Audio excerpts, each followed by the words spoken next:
Assalamualaikum warahmatullahi wabarakatuh. Anak-anak, siapa yang suka membaca dongeng?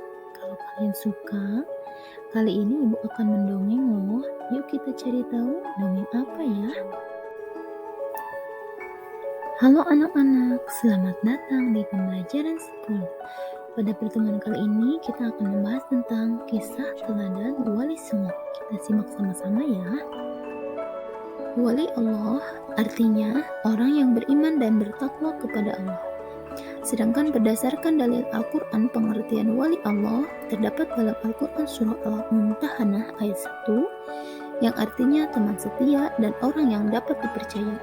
Yang kedua, Quran surah Al-Maidah ayat 51 yang artinya pemimpin, dan Quran surah Al-Baqarah ayat 257 yang artinya pelindung. Keutamaan wali Allah. Yang pertama, keimanan murni tanpa dicampuri syirik. Syirik adalah menyekutukan Allah dan termasuk dosa besar yang tidak akan pernah Allah ampuni kecuali dengan bertaubat. Yang kedua, ketakwaan dekat dengan Allah dan selalu melaksanakan perintah Allah dan menjauhi larangannya.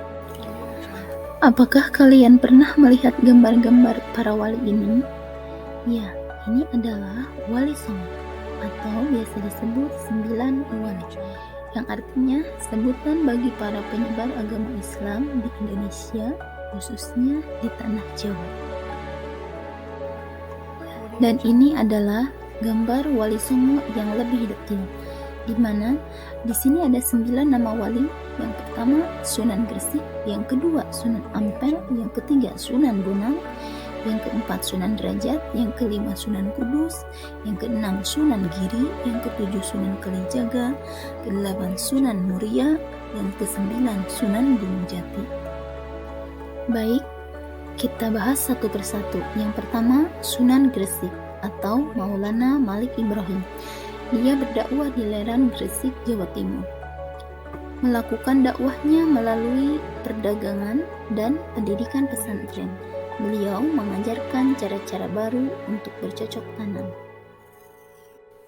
Yang kedua, Sunan Ampel atau Raden Rahmat, berdakwah di Demak, Surabaya, Jawa Timur, mengajarkan falsafah muhlimo, yaitu tidak mau melakukan 5 perbuatan tercela. Yang pertama, main atau berjudi, yang kedua, ngombe atau mabuk-mabukan, yang ketiga, maling atau mencuri, yang keempat, madat atau menghisap candu atau ganja, yang kelima, madon atau berzina. Sunan Bonang atau Maulana Makhdum Ibrahim. Beliau berdakwah di Tuban, Jawa Timur. Beliau juga menggunakan kesenian rakyat dalam berdakwah, serta penggubah suluk wijil dan tombo atik.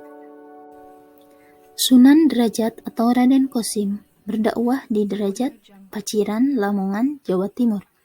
Menekankan keteladanan dalam hal perilaku yang terpuji, kedermawanan, kerja keras. Juga berdakwah melalui kesenian, yaitu tembang macapat dan pangkur.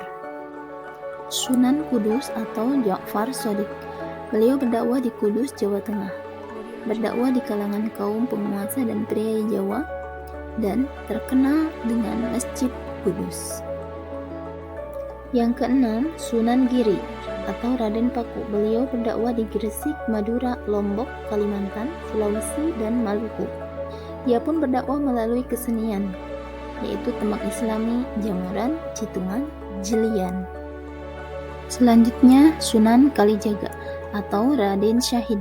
Beliau berdakwah di Kadilangu, Demak, Jawa Tengah, menggunakan kesenian dan kebudayaan sebagai sarana untuk berdakwah, yaitu kesenian wayang kulit, tembang suluk, ilir-ilir, dan gundul-gundul pacul.